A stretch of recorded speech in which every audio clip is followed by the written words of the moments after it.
In fear of the slaves, the Egyptians began to murder the Hebrew baby boys. Mothers and fathers were powerless to stop the genocide of their children. And in these horrific days, one child was born whose life would change everything. His name was Moses.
As we drove through the land of Goshen, the story of the Hebrew enslavement finally came home to us. It was here that they were mistreated, and with the eye of faith, we could see them working, weeping, suffering.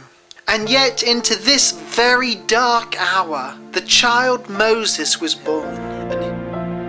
Our search for Moses in Egypt will begin by considering his early life. The Bible tells us that he was adopted by Pharaoh's daughter. So we wanted to know if there is any evidence that women in Egypt had influence over Pharaoh in these matters. Now we are heading towards the temple of one of the most important women in Egyptian history to learn more about Pharaoh and his household. Yours sincerely, Paul and Matthew.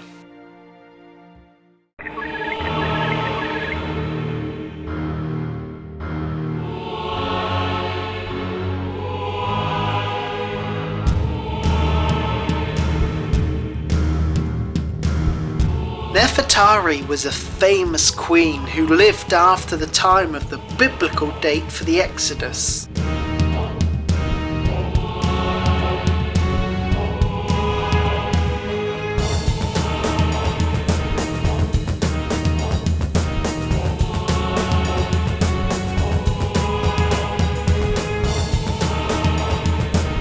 In this temple, the queen, against protocol, is depicted being the same size as her husband.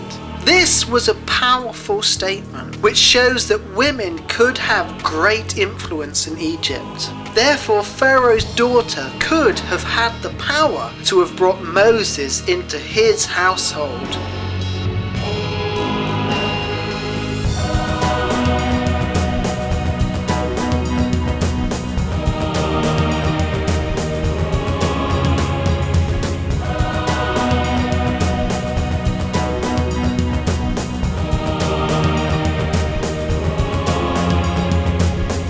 However, we still want to know more about the household of Pharaoh.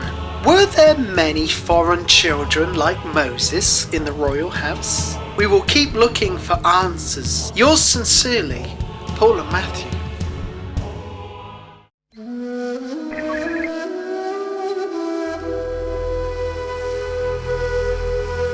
The Bible says that Moses was adopted into Pharaoh's house, and as we searched the Egyptian records, we discovered that this was not the great exception to the rule, but it was normal practice for this period in Egyptian history. The Amarna letters tell us that children from other nations and kingdoms were often brought into Pharaoh's house and given an Egyptian education. The Egyptians did this so that they could spread their influence amongst its smaller neighbours, and they often educated children of foreign rulers in preparation to create a generation of puppet rulers. Therefore, the account of Moses being brought up in Pharaoh's house fits in perfectly with the sources that we have from that time.